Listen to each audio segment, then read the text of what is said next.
नमस्कार, ये आकाशवाणी है। अभी आप दिनेश कुमार सिंह से समाचार सुनेंगे।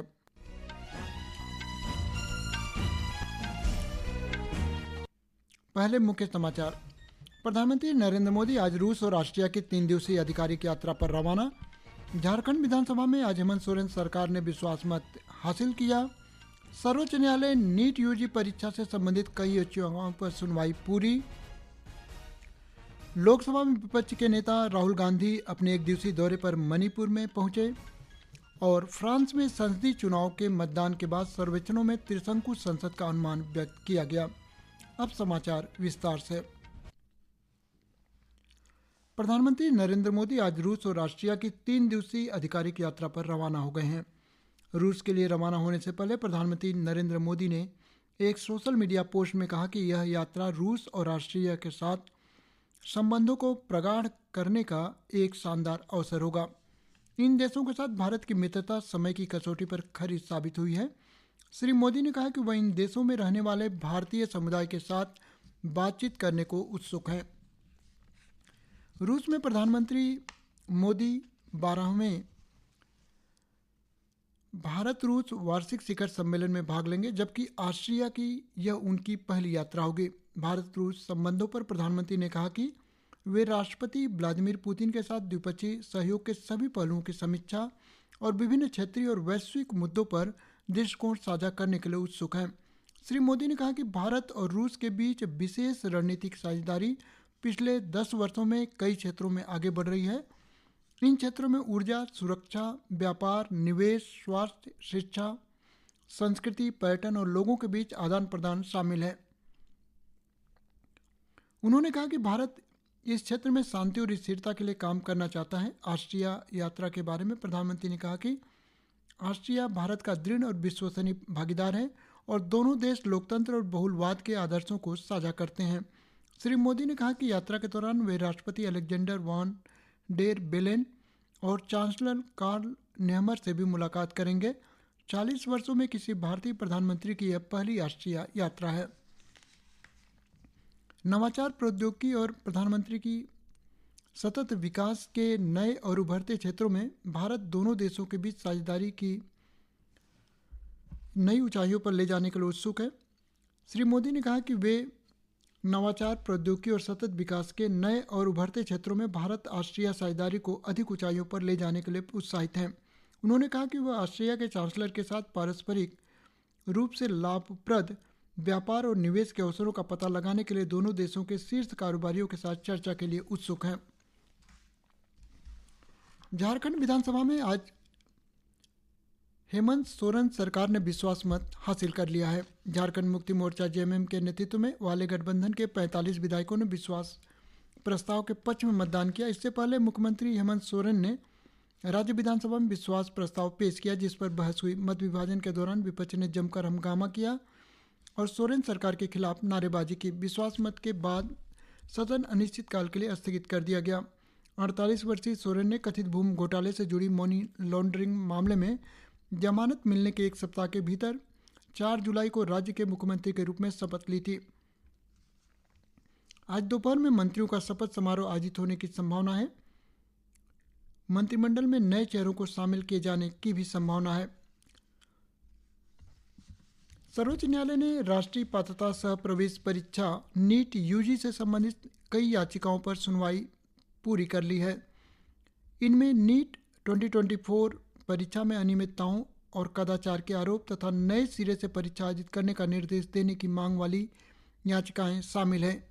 एक याचिकाकर्ता की ओर से उपस्थित वकील ने न्यायालय में कहा कि यह परीक्षा पेपर लीक, ओएमआर सीट में गड़बड़ी और नकल के कारण रद्द कर दी जानी चाहिए।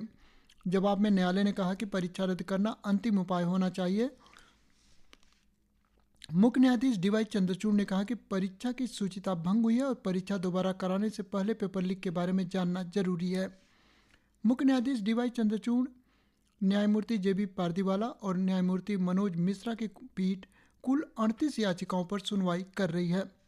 इससे पहले शीर्ष अदालत के समक्ष दायर एक हल्फनामे में केंद्र और राष्ट्रीय परीक्षा एजेंसी एनटीए ने कहा कि परीक्षा में अनियमितताओं के किसी भी सबूत के अभाव में परीक्षा दोबारा आयोजित करने की कोई आवश्यकता नहीं है। नई परीक्षा से लाखों वास्तविक उम्मीदवार प्रभावित होंगे। राष्ट्रीय परीक्षा एजेंसी सरकारी और निजी संस्थानों के लिए देश भर में नीट यूजी की परीक्षा का आयोजन एमबीबीएस, बीडीएस, आयुष और अन्य संबंधित पाठ्यक्रम के लिए करती है।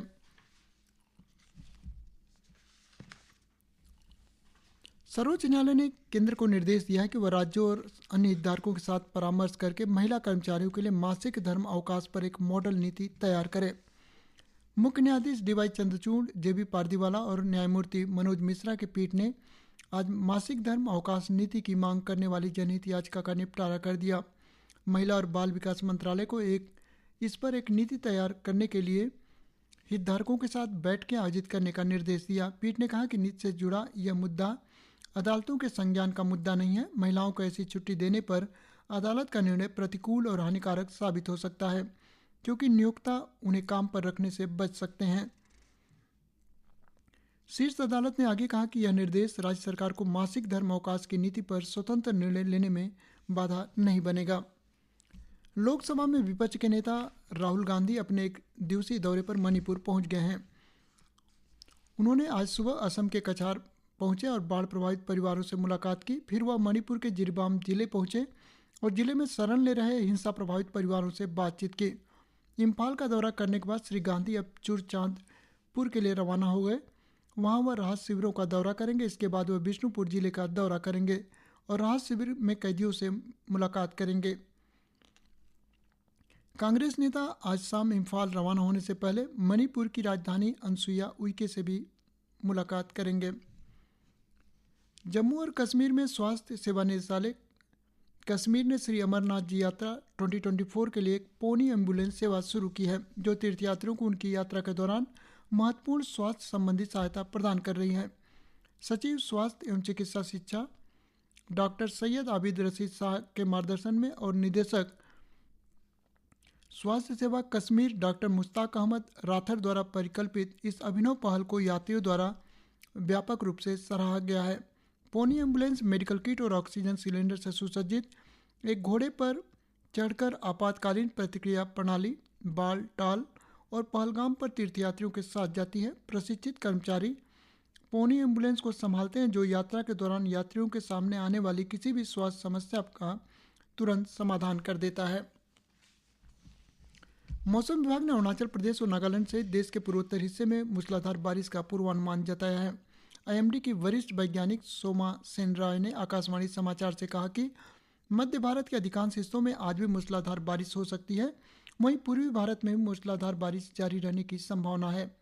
मौसम विभाग ने पश्चिमी तटीय क्षेत्र में तेज बारिश होने का अनुमान व्यक्त किया है।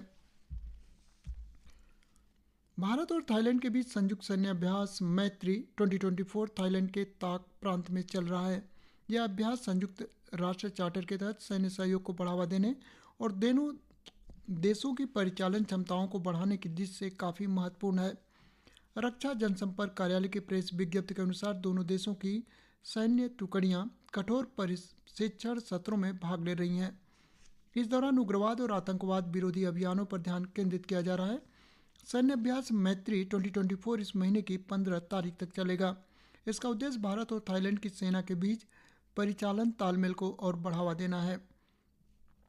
यह अभ्यास क्षेत्रीय सुरक्षा चुनौतियों से निपटने और शांति को बढ़ावा देने में निकट सहयोग की दोनों देशों की प्रतिबद्धता को दर्शाता है।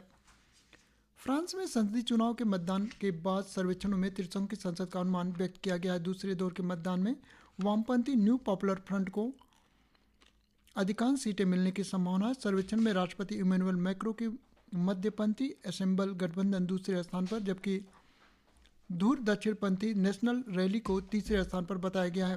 किसी गठबंधन को बहुमत मिलने की संभावना नहीं है।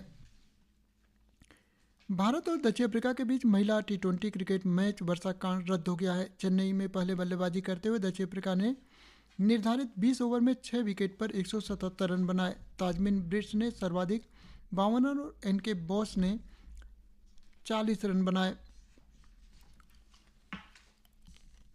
विंबलडन टेनिस के पुरुष सिंगल्स में मौजूदा चैंपियन कार्लोस अलकराज और दुनिया के नंबर 1 खिलाड़ी जैनिक सीनर कल क्वार्टर फाइनल में पहुंच गए।